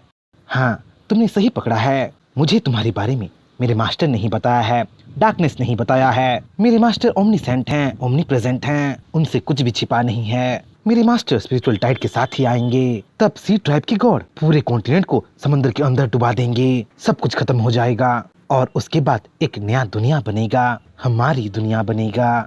एल्सा द मरमेड क्वीन की बातें सुन साओलिंग भी सोच में पड़ जाती है। उसे व्हाइट जेड एलिफेंट की बातें याद आने लगती है। व्हाइट जेड एलिफेंट भी डार्कनेस के बारे में उसे वार्निंग दिया था। शायद उसी डार्कनेस के साथ अब उसका मास्टर भी लड़ने लगा है और उसका साथ देना बहुत जरूरी है। वैसे जियू एल्सा द मरमेड क्वीन से क्वेश्चन तो पूछ रहा था पर इतना डायरेक्ट आंसर पाना तो वो भी उम्मीद नहीं किया था। अच्छा, मुझे तुम ये सब बता रही हो, क्या इससे तुम्हारा मास्टर खुश होगा? बोल के जियू पूछा ही था कि मरमेड क्वीन फिर से जोर जोर से हंसने लगती है। अरे अरे, तुम मुझे गलत समझ रहे हो या फिर अपने आप में कुछ ज्यादा ही ओवर कॉन्फिडेंस है। कोई फर्क नहीं पड़ता तुम मेरे मास्टर के प्लान के बारे में जानो या ना जानो, तुम उन्हें रोक नहीं सकते। जल्दी ही सारे कॉन्टिनेंट्स का खात्मा हो जाएगा, एज ऑफ ट्री बस नाम का ही रह जाएगा। एल्सा द मरमेड क्वीन से इतना सुनना ही काफी था। अब जियू के नेक्स्ट मूव चलने का टाइम आ गया था, इसलिए वो और साओलिंग डायमेंशन ऑफ लाइफ से बाहर निकल आते हैं और पीछे एल्सा द मरमेड क्वीन को छोड़ आते हैं। कहाँ जा रहे हो तुम दोनों, कहाँ जा रहे हो? कब तक मैं यहाँ कैद रहूंगी? मुझे यहाँ कैद करने से तुम्हारा कोई फायदा नहीं होगा। मरमेड क्वीन की ऐसी बातें सुन अब जियू गुस्सा होने लगा था और उसी गुस्से में वो मरमेड क्वीन को समझा देता है। वो उसे समझा देता है कि मरमेड क्वीन तब तक कैद रहेगी जब तक जियू खुद डार्कनेस को ना हरा दे या फिर डार्कनेस के हाथों वो खुद ना मारा जाए। सीन स्टार्ट होता है समंदर से, जहाँ एक विशालकाय ड्रैगन बीस्ट अपने आप को इवोल्व किए जा रहा था, अपने आप को फोर्थ ट्रांसन ऑर्डर में पहुँचाने की तैयारी कर रहा था। डिमनिक ट्री पहले से ही एक सरदर्द था और दूसरा फोर्थ ट्रांसन ऑर्डर का बीस्ट इंसान अपने आसपास भी नहीं चाहता था। इसलिए उस ड्रैगन बीस्ट को फोर्थ ट्रांसन ऑर्डर में पहुंचने से रोकने के लिए इंसान अपनी आर्मी डिप्लॉय कर चुका था और उस नेवल आर्मी को लीड कर रहा था Yule the master of magnetism. Yule वहां पहुंच के कई सारे बीस्ट को खत्म कर दिया और सीधा अपने टारगेट की ओर बढ़ने लगा। यूले का साथ फ्रीडम फेडरेशन और हुआशा किंगडम दे रहे थे जो किसी बीस्ट पे ओपन फायर कर रहे थे। यूले जब ड्रैगन बीस्ट के पास पहुंचता है तब वो अपने पावर ऑफ मैग्नेटिज्म से स्पिरिट गाइडेड मिसाइल्स को कंट्रोल करने लगता है और उन सबको ड्रैगन बीस्ट पे लॉन्च कर देता है। पर इससे पहले कि वो मिसाइल्स ड्रैगन बीस्ट को हिट कर पाता, ड्रैगन बीस्ट समंदर से बाहर आ जाता है और अपनी एनर्जी ब्लास्ट से सारे मिसाइल्स को रास्ते में ही एक्सप्लोड कर देता है। तो क्या इंसान इतने पावरफुल हो गए हैं कि वो अब हमसे लड़ने लगे हैं? जल्दी ही तुम्हारी ये स्पिरिटेड मिसाइल्स खत्म हो जाएंगी, तब तुम्हारा क्या होगा? बोल की ड्रैगन बीस्ट समंदर से बाहर निकल के हवा में मंडराने लगता है और यूले को धमकाने लगता है। हमें कमजोर समझने की गलती ना करो ड्रैगन, हमारे पास ऐसे हजारों करोड़ों स्पिरिचुअल मिसाइल्स हैं और तुम पे तो बस 100-200 ही यूज किया गया है, तुम यहाँ से बच के नहीं निकल पाओगे। यूले की ऐसी धमकी सुन ड्रैगन बीस्ट हंसने लगता है। ड्रैगन्स का पावर अब इंसानों को दिखाने का टाइम आ गया था और इसका स्टार्टिंग ड्रैगन बीस्ट ने टोर्नाडो से कर दिया था। देखते ही देखते वेदर चेंज होने लगता है, हवाएं तेज होने लगती हैं और आसमान से कई सारे टोर्नाडोस समंदर पे उतर आते हैं। ये सारे टोर्नाडोस लेवल 10 के थे, जिसे देख सुपर ह्यूमंस घबराने लगे थे। टोर्नाडोस से बचने के लिए यूले थोड़ा दूर चला जाता है और अपने स्पिरिट गाइडेड मिसाइल से वो फिर से ड्रैगन बीस्ट पे हमला करने लगता है। पर उसके हमले का कोई फायदा नहीं हो रहा था क्योंकि घूमते टोर्नाडोस बीच में ही मिसाइल्स को रोक रहे थे और उनको निगल के हवा में ही तबाह कर रहे थे। तभी स्पेस से एक बीम ऑफ लाइट गिरती है जिसे ड्रैगन बीस्ट डॉज कर देता है। ये बीम ऑफ लाइट और कुछ नहीं था बल्कि स्पिरिचुअल कैनन था जो फेडरेशन ने फायर किया था और उसका टारगेट ड्रैगन बीस्ट था। स्पिरिचुअल कैनन के अटैक को डॉज करके ड्रैगन बीस्ट हवा में लहराने लगता है और एनर्जी गैदर करके वो सीधा अपने एनर्जी बीम को स्पेस की तरफ फायर कर देता है। कोई नहीं सोचा था कि ड्रैगन बीस्ट इतना पावरफुल होगा कि उसका अटैक रेंज स्पेस तक पहुंचता होगा, पर ऐसा हो रहा था। ड्रैगन बीस्ट का हमला स्पेस में घूम रहे सैटेलाइट माउंटेड स्पिरिचुअल कैनन तक पहुंच गया था और उसे पल भर में तबाह कर दिया था। ड्रैगन बीस्ट उतने में नहीं रुकता, वो फिर से अपनी एनर्जी को गैदर करने लगता है और इस बार उसका target master of magnetism Yule होता है। यूले पहले से ही अपनी तरफ आ रहे अटैक को डिटेक्ट कर लिया था और अपने मैग्नेटिक पावर को यूज करके इधर उधर फैले आयरन डिब्रिस का शील्ड बना दिया था। तुम्हें लगता है तुम्हें ये कचरा बचा लेगा? तुम्हें मैं यूं खत्म कर दूंगा और तुम्हें खत्म करके मैं ऑस्ट्रेलिया जाऊंगा, ऑस्ट्रेलिया के उस बीस्ट किंग को खत्म करूंगा, बोल के ड्रैगन बीस्ट अपने एनर्जी बीम को यूले पे लॉन्च कर देता है। जैसा ड्रैगन बीस्ट ने बोला था वैसा ही होता है। आयरन से बना हुआ शील्ड कुछ काम का नहीं आता है और वो ड्रैगन बीस्ट के अटैक के सामने टूट के चूर चूर हो जाता है। मास्टर ऑफ मैग्नेटिज्म भी अब बहुत घायल हो गया था। ड्रैगन बीस्ट की दूसरे अटैक को वो झेल नहीं पाने वाला था। हो रहे बैटल को हुआशिया किंगडम और फ्रीडम फेडरेशन के आर्मीज देख रहे थे और वो इस बार खुश नहीं थे। वो अपने मास्टर ऑफ मैग्नेटिज्म यूले को खोना नहीं चाहते थे। जाओ अपनी ट्रूप्स भेजो, हम लोग यूले को नहीं खो सकते, जो करना है करो, सारे बीस्ट पे हमला कर दो, बोल के बैटल कमांडर पैनिक हो ही रहा था कि उनका रेडार कुछ अननोन चीज डिटेक्ट करता है और वो चीज वही सांप होता है जो रिसेंटली बहुत फेमस हुआ होता है, जो चांद का टूर करके आया होता है और वो तेजी से ड्रैगन बीस्ट की ओर आ रहा होता है। अब ये क्या है? आज तुम एक के बाद एक मुझसे लड़ रहे हो, पर कोई बात नहीं, मैं तुम सबको यहीं खत्म कर दूंगा, बोल के ड्रैगन बीस्ट फिर से अपनी एनर्जी गैदर करने लगता है और अपनी तरफ आ रहे स्नेक पे अपना अटैक लॉन्च कर देता है। जोरदार एक्सप्लोजन होता है, चारों तरफ धुआं धुआं हो जाता है और धुएं के अंदर से वो जायंटिक स्नेक ड्रैगन बीस्ट के गर्दन को ही धर दबोचता है। इस बैटल को यूले ही नहीं, वहाँ मौजूद हर कोई देख रहा था और सबके मन में एक ही सवाल उठ रहा था, सवाल कि ये है कौन? ये जायंट पाइथन आखिर कहाँ से आ गया और वो उनकी मदद भला क्यों कर रहा है? दोनों की दोनों जायंटिक बीस्ट थे जो कि समंदर की सरफेस पे लड़ रहे थे, पर जियो वहाँ अपर हैंड पा रहा था। वो ड्रैगन बीस्ट के गर्दन को दबोच के उसकी सारी एनर्जी को अब्सॉर्ब जो करने लगा था। ड्रैगन बीस्ट तो दर्द की मारे चीख रहा था, चिल्ला रहा था, पर जियो कहाँ रहम देने वाला था। वो तो ड्रैगन बीस्ट को समंदर के अंदर खींच के ले जाने लगता है और अपने मिलियन शॉक वेव से ड्रैगन बीस्ट का खेल वहीं खत्म कर देता है। जियो के लिए ड्रैगन बीस्ट बहुत बड़ी मुसीबत लेके आ सकता था। ड्रैगन बीस्ट डार्कनेस को फॉलो करता था और उसे जल्दी से जल्दी निपटाना ही समझदारी का काम था। ड्रैगन बीस्ट का लाइफलेस बॉडी समंदर के अंदर सिंक होने लगता है और ये देख जियो राहत की सांस लेने लगता है। पर अभी सब कुछ खत्म नहीं हुआ था, क्योंकि अचानक ड्रैगन बीस्ट का बॉडी जियो के सामने फिर से उठ खड़ा होता है और इस बार वो थोड़ा अलग लग रहा होता है। तो तुम हो जियो, तुमसे मिलके बहुत खुशी हुई, बोल के जैसे ही ड्रैगन बीस्ट बोलने लगता है जियो समझ जाता है कि ये कुछ और ही है। कुछ देर पहले ही ड्रैगन बीस्ट जियो के हाथों मारा गया था और जियो ने तो उसकी वाइटलिटी को भी चेक किया था, पर ये ड्रैगन बीस्ट नहीं हो सकता। ये ड्रैगन बीस्ट के फॉर्म में जरूर है, पर इससे एक भयानक एनर्जी, एक भयानक ऑरा निकल रही है जो खुद जियो को भी गूज़बम्प्स दे रही है। और ये डार्क एनर्जी जो ड्रैगन बीस्ट के चारों तरफ फॉर्म हो रही है, एक बात को चिल्ला चिल्ला के बोल रही है कि ये खुद डार्कनेस है। तो तुम आखिरकार सरफेस में आ ही गए, बोल के जियो सवाल पूछने लगता है। अरे नहीं, ये तो मेरा 1% भी एनर्जी नहीं है, ये बस मेरा एक स्वरूप है जो जल्दी ही डिसअपीयर हो जाएगा। मैं यहाँ आया हूँ तुमसे बात करने के लिए।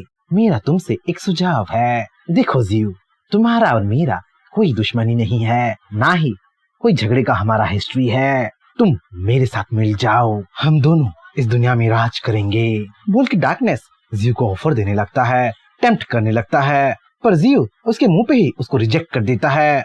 नहीं, बिल्कुल नहीं, मैं तुम्हारा कभी साथ नहीं दूंगा। तुम्हें इस दुनिया में नहीं होना चाहिए। तुम्हारा यहाँ होना मतलब तबाही है। चाहे छोटा हो या बड़ा, हर एक जीव को इस दुनिया में जिंदा रहने का हक है। पर तुम तो केओस लाओगे, इस दुनिया में तबाही और बर्बादी लाओगे। मुझे ये अच्छी तरीके से पता है कि तुम हर एक डेथ से पावरफुल होगे और अपनी मुर्दों की आर्मी को यहाँ ले आओगे। डार्कनेस, मैं तुमसे ये सीधा बोल रहा हूँ, मैं तुमसे वॉर डिक्लेयर कर रहा हूँ, बोल के जियो अपना इंटेंशन साफ कर देता है और डार्कनेस से खुलेआम वॉर डिक्लेयर कर देता है। उसका वो दुश्मन बन जाता है। पर इससे डार्कनेस हंसने लगता है और जियो का मजाक उड़ाते हुए वो जियो को एक एडवाइस देता है। तुम मुझसे इस हालत में नहीं लड़ सकते जियो, तुम्हें स्ट्रॉन्गर बनना होगा। मैं तुम्हारी दुश्मनी को एक्सेप्ट करता हूँ, हम दोनों जरूर लड़ेंगे, पर आज नहीं। फिलहाल के लिए मुझे इस ड्रैगन बीस्ट को बचाना है, मैं इसे ऐसे ही मरने नहीं दे सकता, बोल के डार्कनेस ड्रैगन बीस्ट के बॉडी को जियो की नजरों से ओझल कर देता है उसे दूर कहीं हील करने के लिए ले जाता है। डार्कनेस वहां से चला तो गया, पर अपने साथ वो ड्रैगन बीस्ट को ले गया, उसे हील करने के लिए वो ले गया। तब तक जियो भी मिस्टी माउंटेन वापस लौटने लगा था और वहाँ का हाल वो इंसानों पे छोड़ दिया था। वहीं समंदर की सरफेस में इंसान फिर से एक्टिव हो गए थे, क्योंकि वो ड्रैगन के गिरते स्पिरिचुअल एनर्जी को महसूस कर लिए थे। वो समंदर में ड्रैगन बीस्ट को ढूंढने लगे थे, पर तब तक बहुत देर हो गई थी। डार्कनेस ने अपना काम कर लिया था। शायद इंसानों को ड्रैगन बीस्ट कभी नहीं मिलने वाला था। सीन शिफ्ट होता है मिस्टी माउंटेन में, जहाँ पांडा कल्टीवेशन कर रहा था, अपने आप को इवॉल्व कर रहा था। वो अब थर्ड ट्रांसफर ऑर्डर की पीक में पहुंच गया था और अपने भाइयों की तरह आयरन ईटर बन गया था। पैंडा के ऐसे इवोल्यूशन से डिवाइन फ्लावर बहुत खुश हो रही थी। वो तो पहले से ही लुई द पैंडा को लाइक कर रही थी। पैंडा के ऐसे इवोल्यूशन से तो जियो भी खुश हो रहा था, पर इस वक्त उसका ध्यान किसी और चीज में था। ड्रैगन बीस्ट से लड़के अब 3 दिन बीत चुका था और धीरे धीरे स्पिरिचुअल टाइड आने का टाइम आ गया था। अब टाइम आ गया था कि जियो मिस्टी माउंटेन के सारे बीस्ट को अपने पास बुलाए, स्पिरिचुअल टाइड से उनको वाकिफ करवाए। इसीलिए जियो अपने तीनों पेरेग्रिन फॉल्कन को समन करता है और मिस्टी माउंटेन के सारे बीस्ट को मिस्टी माउंटेन में वापस लाने का काम सौंप देता है। अब साउलिंग को काम सौंपने का टाइम आ गया था और उसे क्या काम देना था जियो को अच्छी तरीके से पता था। साउलिंग, क्या तुम्हारा टीम स्पिरिचुअल ऑर्बिटल कैनन बना सकता है? बोल के जियो साउलिंग से क्वेश्चन करने लगता है। इन्फेर्नो सिटी साउलिंग के अंडर था, पर इन्फेर्नो सिटी में इतना रिसोर्स नहीं था कि वो स्पिरिचुअल ऑर्बिटल कैनन बना पाए। पर हाँ, वो स्पिरिचुअल गाइडेड मिसाइल जरूर बना सकते थे। इसलिए जियो साउलिंग को स्पिरिचुअल गाइडेड मिसाइल्स बनाने का काम सौंप देता है और वो रिक्वेस्ट लार्ज क्वांटिटी में देता है। इसके बाद जियो किंग जाओ के पास पहुंच जाता है और उसे अपने 3 सिटीज के बारे में इंक्वायरी करने लगता है। ये 3 सिटीज वही सिटीज थे जिसको मिस्टी माउंटेन रिसेंटली कॉन्कर किया था और अपना वेसल्स बना दिया था। इन 3 सिटीज को किंग जाओ सुपरवाइज कर रहा था, इसीलिए तो जियो उससे सवाल जवाब कर रहा था। मास्टर, ये 3 सिटीज बीस्ट के साथ कोएग्जिस्ट कर रहे हैं। बीस्ट के साथ वो लोग मिलजुल के रह रहे हैं। रिसेंटली तो कुछ बीस्ट ह्यूमंस के साथ कॉन्ट्रैक्ट भी साइन किए हैं, इंसानों का कॉम्बैट पार्टनर बने हैं। बोल के किंग जाओ जियो को सब कुछ एक्सप्लेन करने लगता है और ये सब सुन के जियो बहुत खुश हो जाता है, क्योंकि ये 3 नेशन मिस्टी माउंटेन के साथ कोएग्जिस्ट कर रहे थे, बीस्ट के साथ कोएग्जिस्ट कर रहे थे, तो उनका भी स्पिरिचुअल टाइड से फायदा करवाना था, इवॉल्व करवाना था। इसीलिए तो जियो स्पिरिचुअल टाइड के बारे में इंफॉर्मेशन भेजने का, इवोल्यूशन के बारे में इंफॉर्मेशन भेजने का काम किंग जाओ को दे देता है। पर यहाँ साउलिंग एक चीज करेक्शन करती है। वो किंग जाओ को एडवाइस देती है कि वो लोगों को तीनों नेशंस के सुपर ह्यूमंस को स्पिरिचुअल टाइड के बारे में जरूर बताए, पर स्पिरिचुअल टाइड का नाम सीधा ना लेके वो सारे सुपर ह्यूमंस को गॉड ट्री का मिरेकल बताए। हाँ, एक तरीके से साउलिंग ठीक ही बोल रही थी। अगर तीनों नेशन के सुपर ह्यूमंस स्पिरिचुअल टाइड को जियो का मिरेकल समझे, तो वो जियो द गॉड ट्री पे और ज्यादा विश्वास करने लगेंगे, गॉड ट्री को अपना मसीहा समझने लगेंगे। किंग जाओ सब कुछ समझ लेता है और तीनों नेशन को आने वाले मिरेकल के बारे में समझाने के लिए, उनको उसके लिए प्रिपेयर करने के लिए उनके पास तुरंत चला जाता है। अब जियो साउलिंग को डार्कनेस के बारे में बताने लगता है। साउलिंग, मैंने उसे देखा, मैंने खुद डार्कनेस को देखा। वो डार्कनेस का बस थोड़ा सा ही हिस्सा था, पर उससे जो एनर्जी निकल रहा था, जो ऑरा निकल रहा था, वो बहुत ज्यादा पावरफुल था। मुझे लगने लगा था कि मैं पावरफुल हो गया हूँ, मैं डार्कनेस का सामना करने के लिए तैयार हो गया हूँ। पर जब वो मेरे सामने सचमुच आ गया, मेरा तन बदन कांपने लगा, मुझे गूस बम्स आने लगा। तब मुझे पता चला कि मैं कितना कमजोर हूँ। बोल के जियो अपने एनकाउंटर के बारे में बताने लगता है, डार्कनेस की मुलाकात के बारे में बताने लगता है, जिसपे साउलिंग जियो को दिलासा देने लगती है। साउलिंग जियो को समझाती है कि वो चिंता ना करे, उसके बीस्ट वो खुद हमेशा उसका साथ देंगे और वो डार्कनेस को जरूर हराएंगे। साउलिंग ठीक ही बोल रही थी। डार्कनेस के बारे में चिंता करने से ज्यादा जियो को खुद के बारे में चिंता करना चाहिए, खुद को स्ट्रॉन्गर बनाना चाहिए, और जियो वो जरूर करेगा। सीन शिफ्ट होता है मून में, जहाँ जियो का बोया हुआ बीज अब उगने लगा था। स्पिरिचुअल एनर्जी को ऑब्जर्व करके वो अब अपना स्वरूप लेने लगा था। लोरियल ट्री अब बहुत ज्यादा सुंदर दिख रहा था, चांद की तरह वो एक मास्टरपीस जैसा लगने लगा था। जियो मिस्टी माउंटेन में रह के भी लोरियल ट्री को महसूस कर पा रहा था। जियो जान चुका था कि लोरियल ट्री अब बड़ा हो रहा है, पर अभी तक वो फुल्ली ग्रो नहीं हुआ है। वैसे चांद पे तो इंसान भी रिसर्च कर रहे थे, उसे एक्सप्लोर करके उसे हमेशा मॉनिटर कर रहे थे। वैसे तो कुछ बच्चे भी अपने टेलीस्कोप से मून को देख रहे थे और मून में उग रहे ट्री को देख के वो सरप्राइज होने लगे थे। डैडी, मून में एक पेड़ उग रहा है और वो बहुत सुंदर लग रहा है। अरे चुप कर नालायक, तुम्हारा इमेजिनेशन कुछ ज्यादा ही हो रहा है, खेलना बंद करो और जाओ चुपचाप पढ़ाई करो। बोल के तो एक बच्चे और उसके बाप में बहस भी होने लगे थे।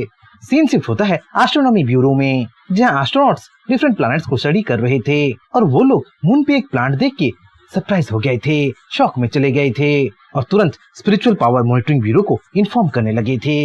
ये एक लोरियल ट्री है, पता नहीं ये कैसे मून पे उग गया है। अगर ये पूरी तरीके से बड़ा हो गया तो बहुत बड़ी मुसीबत होगी, इससे संतुलन बिगड़ सकता है। चांद और धरती के बीच जो मैग्नेटिक अट्रैक्शन है वो इस लोरियल ट्री से खत्म भी हो सकता है, और अगर ये लोरियल ट्री दूसरा डिमोनिक ट्री बन गया तो हमारा मुसीबत दुगना हो सकता है, बोल के astronaut spiritual power monitoring bureau को इन्फॉर्म करने लगे थे। सीन शिफ्ट होता है मिस्टी माउंटेन में, जहाँ मिस्टी माउंटेन के सारे बीस्ट जियो के सामने जमा होने लगे थे। चारों पेरेग्रिन फाल्कन, क्रेन और वल्चर अब जियो के पास चले आए थे। आर्टिक स्नो बेयर अपनी सेना के साथ और स्नो जायंट के साथ जियो के पास जमा हो गए थे। स्पाइडर क्वीन अपने स्पाइडर आर्मी के साथ, मैंटिस क्वीन अपने मैंटिस आर्मी के साथ, आंट क्वीन अपनी आंट आर्मी के साथ, गोरिल्ला किंग अपनी गोरिल्ला आर्मी के साथ और तो और स्पाइडर मंकी अपने पूरे मंकी आर्मी के साथ सब के सब अब जियो के पास इकट्ठे होने लगे थे। वैसे वहाँ टाइगर आर्मी और रैट आर्मी भी पहुँच गई थी और उनके साथ फ्लेम सर्पेंट भी आ गए थे। अगर ये सब है तो जियो के एलिट कैसे पीछे रहते, वो भी अब जियो के पास जमा होने लगे थे, जिसमें panda, nine tail fox, golden ant, bull demon, tyrannosaurus rex, woolly mammoth, ancient emperor alligator, honeypot badger, king जाओ, मेड्यूसा, लैंगफैंग, कैनकिन और सारे न्यू रिक्रूट्स भी आ गए थे। वहाँ सब आ गए थे, बस हाइड्रा द 5-हेडेड स्नेक और वेल रह गए थे जो एक मिशन में थे। सबको देख के जियो मुस्कुराता है और अपने वायर्ड रूट को हवा में लहराने लगता है और देखते ही देखते स्पिरिचुअल टाइड के लिए एक गेट खोल देता है। स्पिरिचुअल टाइड को महसूस करो मेरे बच्चों, इसे अब्सॉर्ब करके ग्रो करो, बोल के जियो अपना कमांड देख के स्पिरिचुअल टाइड में सबके साथ नहाने लगता है, उसे अब्सॉर्ब करने लगता है। सीन शिफ्ट होता है समुद्र के सरफेस में, जहाँ समुद्र की गहराई से एक आईबॉल निकल के आता है, जिससे डार्क एनर्जी लीक हो रहा होता है, जो कुछ सिनिस्टर करने का, कुछ इवल करने का प्लान कर रहा होता है। सीन स्टार्ट होता है मिस्टी माउंटेन से, जहाँ एक एक करके सारे बीस्ट इवॉल्व होने लगे थे, आने वाले थर्ड स्पिरिचुअल टाइड को अब्सॉर्ब करने लगे थे। स्पिरिचुअल टाइड से सबसे पहले ड्रैगन्स इवॉल्व होते हैं और आइस ड्रैगन और थंडर ड्रैगन तो स्पिरिचुअल टाइड को अब्सॉर्ब करके अब और भी ज्यादा पावरफुल लगने लगते हैं, अपने एलिमेंटल एट्रीब्यूट्स को अपने साथ अब कैरी करने लगते हैं। वैसे व्हाइट टाइगर भी अच्छी तरीके से इवॉल्व हो रहा था, वो बीस्टली स्पिरिट्स को अब पोजेस कर पा रहा था, जो कि थोड़ा बहुत की एनर्जी जैसा ही लग रहा था। सारे बीस्ट अच्छी तरीके से इवॉल्व हो रहे थे, पर जियो का ध्यान बस एक ही बीस्ट पे रह गया था और वो था गोल्डन मंकी। गोल्डन मंकी इस बार स्पार्कल कर रहा था, मानो कि वो स्टार्स की एनर्जी पोजेस करता हो। क्या पता वो आगे चल के मंकी किंग बन जाए, जिसके बारे में जियो अपनी दुनिया में बहुत कुछ पढ़ा था, जिसके बारे में लेजेंड लिखा गया था। स्पिरिचुअल टाइड के आने का बस ये शुरुआत भर ही था, अभी काफी कुछ होना बाकी था, कई सारे बीस्ट का इवॉल्व होना बाकी था। सीन शिफ्ट होता है समुद्र के सरफेस पे, जहाँ समुद्र के अंदर से एक अनजान सी चीज बाहर आ जाती है। दिखने में तो वो एक आई की तरह लग रहा होता है, जो कि डेंजरस ऑरा रिलीज कर रहा होता है, भयानक लग रहा होता है। ये चीज और कुछ नहीं बल्कि डार्कनेस था, जो कि अभी के लिए बस सेंट्री लेवल का था, इनिशियल स्टेज का था, जिसके अंदर ना के बराबर स्पिरिचुअल एनर्जी था, 0 इवोल्यूशन पॉइंट्स था। फिर भी कुछ सिनिस्टर करने का वो प्लान कर दिया था। काफी टाइम के बाद मैं फ्री हुआ हूँ। हजारों सालों तक उस समंदर के अंदर कैद रह के, खड़खड़ाती ठंड में रह के मैं बोर हो गया था। अब दुनिया देखने का टाइम आ गया है, दुनिया को बदलने का टाइम आ गया है, पर अभी के लिए मैं बहुत कमजोर हूँ। मुझे कुछ इवोल्यूशन पॉइंट्स चाहिए और ये मुझे कहाँ मिलेगा मुझे अच्छी तरीके से पता है, बोल के डार्कनेस सीधा अपने टारगेट की ओर बढ़ने लगता है। डार्कनेस का पहला टारगेट एक शिप था, जो कि बदकिस्मती से उसी ओर से जा रहा था। डार्कनेस उस शिप में पहुंच के हर किसी को मार देता है, उनकी एनर्जी को ड्रेन करके उनकी हेल्दी बॉडी को सूखा कर देता है। अब डार्कनेस इंसानी रूप ले लिया था, 1000 से भी ज्यादा इवोल्यूशन पॉइंट्स पाके वो फर्स्ट ट्रांसन ऑर्डर में पहुंच गया था। पर भला इतने से उसका क्या होगा, उसे और ज्यादा स्पिरिचुअल एनर्जी चाहिए था और उसके लिए वो हर किसी को मारना चाहता था, मैसेकर करना चाहता था। तभी डार्कनेस को कुछ महसूस होता है, जो कि समंदर की गहराई से आ रहा होता है और उसकी तरफ तुरंत डार्कनेस चल पड़ता है। हमें यहाँ पे पता चलता है कि समंदर की गहराई में म्यूटेंट गॉडजिला कहीं जा रहा था। वैसे ये वही गॉडजिला था जिसे इंसानों ने बनाया था, सिंथेटिक मटेरियल से उसे क्रिएट किया गया था और एक वाइवन के एग से उसे पावर मिला था। अब वही डार्कनेस का शिकार होने वाला था, क्योंकि उसके पास अब डार्कनेस जो पहुंच गया था। डार्कनेस तुरंत म्यूटेंट गॉडजिला को पोजेस कर लेता है और देखते ही देखते थर्ड ट्रांसन ऑर्डर में पहुंच जाता है। अगर डार्कनेस का ऐसा ही ग्रोथ होता रहा तो वो जियो के लिए बहुत बड़ा खतरा बनेगा। पता नहीं जियो क्या करेगा, ऐसे डार्कनेस से भला कैसे लड़ेगा। म्यूटेंट गॉडजिला को पोजेस करके भी डार्कनेस खुश नहीं था, उसे और ज्यादा चाहिए था, इसलिए वो अपने नेक्स्ट टारगेट की ओर चल पड़ता है, जो उसका पुराना पहचान वाला होता है। सीन शूट होता है ऑस्ट्रेलिया में, जहाँ कैंगरू बीस्ट ऑस्ट्रेलिया की रखवाली कर रहा था और वो भी स्पिरिचुअल टाइड की ही इंतजार कर रहा था जो जल्दी ही वहाँ पहुँचने वाला था। वहीं ऑस्ट्रेलिया की गहराई में ऑस्ट्रेलिया का बीस्ट किंग था, जिसे कुछ अजीब सा लग रहा था, कुछ अनहोनी के आने का संदेशा आ रहा था। पिछली बार स्पिरिचुअल टाइड जमीन से निकली थी, पर इस बार स्पिरिचुअल टाइड आसमान से आ रहा है, नहीं कॉस्मोस से आ रहा है। पता नहीं स्पेस को कौन भला कंट्रोल कर रहा है। बोल की बीस्ट किंग सोच ही रहा था कि तभी उसे गूस बम्स आने लगते हैं। ऑस्ट्रेलिया में कुछ अनचाहा खतरा पैर जो रख चुका होता है। वही कैंगरू बीस्ट को भी समंदर से कुछ हलचल दिखने लगा था और देखते ही देखते उसके सामने गॉडजिला आके खड़ा हो गया था। रुक जाओ, तुम यहाँ नहीं आ सकते। तुम्हारी ऐसी हरकत से हम फ्रीडम फेडरेशन के साथ वॉर क्रिएट कर देंगे। वापस लौट जाओ बीस्ट, तुम्हारी यहाँ पे कोई जगह नहीं है। बोल के कैंगरू बीस्ट गॉडजिला को धमकाने लगता है, पर गॉडजिला तो इस वक्त पोजेस होके रखा था। वो कहाँ भला कैंगरू बीस्ट की बातें सुनने वाला था। कैंगरू बीस्ट का जवाब गॉडजिला अपने रेडियो एक्टिव ब्लास्ट से देता है, जो अपने सामने सब कुछ तबाह कर देता है, प्लेट्यूस और पहाड़ों को चीर के रख देता है। कैंगरू बीस्ट कभी नहीं सोचा था कि गॉडजिला इतना पावरफुल होगा। अच्छा हुआ कि टाइम पे उस अटैक को वो डॉज कर दिया था, वरना तो कैंगरू बीस्ट का खेल वही खत्म हो जाना था। क्योंकि भयंकर तबाही मची थी तो चारों तरफ धुआं धुआं हो गया था। पर जब धूल और धुआं क्लियर हुआ तब कैंगरू बीस्ट के पीछे उसका मास्टर आ खड़ा हो गया था। ऑस्ट्रेलिया का बीस्ट किंग आके खड़ा हो गया था। तुम तो गॉडजिला नहीं हो, कौन हो तुम? बोल के बीस्ट किंग गरजने लगता है और कैंगरू बीस्ट को रिट्रीट करने के लिए बोल देता है। बीस्ट किंग कैंगरू बीस्ट को समझा दिया था कि वो रिट्रीट कर जाए और इस अननोन बीस्ट को संभालने का जिम्मा वो उस पे छोड़ दी। पर क्या डार्कनेस बीस्ट किंग के सवालों का जवाब देने वाला था? बिल्कुल नहीं। गॉडजिला के रूप में डार्कनेस तो फिर से रेडियो एक्टिव ब्लास्ट कर देता है। बीस्ट किंग को मारने की वो हर मुमकिन कोशिश करता है, पर बीस्ट किंग भी कोई कमजोर खिलाड़ी नहीं था। वो इतनी जल्दी हार मानने वाला भी नहीं था। गॉडजिला के ब्लास्ट को बीस्ट किंग अपने टेंटेकल से रोक लेता है और तो और अपने कई सारे टेंटेकल से वो गॉडजिला को जकड़ने भी लगता है। बीस्ट किंग उतने में ही नहीं रुकता। बीस्ट किंग के टेंटेकल्स एसिड प्रोड्यूस कर सकता था और बंधे हुए गॉडजिला पे वो एसिड छिड़कना भी स्टार्ट कर दिया था। गॉडजिला को पूरी तरह से अपने स्लाइमी एसिड से कवर कर दिया था। यहाँ कोई और बीस्ट होता तो वहीं जल के राख हो जाता, पर ये तो गॉडजिला था। गॉडजिला के रूप में खुद डार्कनेस था। ये भला इतनी जल्दी कहाँ खत्म होने वाला था। एसिड से घिरा हुआ गॉडजिला शाइन करने लगता है। उसके चारों ओर से रेडियो एक्टिव ब्लास्ट निकलने लगता है और इसी के साथ गॉडजिला अपने स्लाइमी प्रिजन से फ्री हो जाता है। इस वक्त तक गॉडजिला की हरकतों से बीस्ट किंग बहुत गुस्सा होने लगा था और इसी गुस्से से वो गॉडजिला की पूंछ को पकड़ लेता है और उसे उठा उठा के जमीन में पटकने लगता है। बस इतना ही नहीं, बीस्ट किंग अपने सारे टेंटेकल्स से गॉडजिला के हर एक लिम्स को पकड़ लेता है, उसके पूंछ को भी पकड़ लेता है और पांचों ओर से उसे खींचने लगता है, उसके टुकड़े टुकड़े करने लगता है। इस बीच गॉडजिला चीख रहा था, चिल्ला रहा था, पर बीस्ट किंग कहाँ रुकने वाला था। वो तो अपने नेक्स्ट मूव को चलने की तैयारी भी कर दिया था।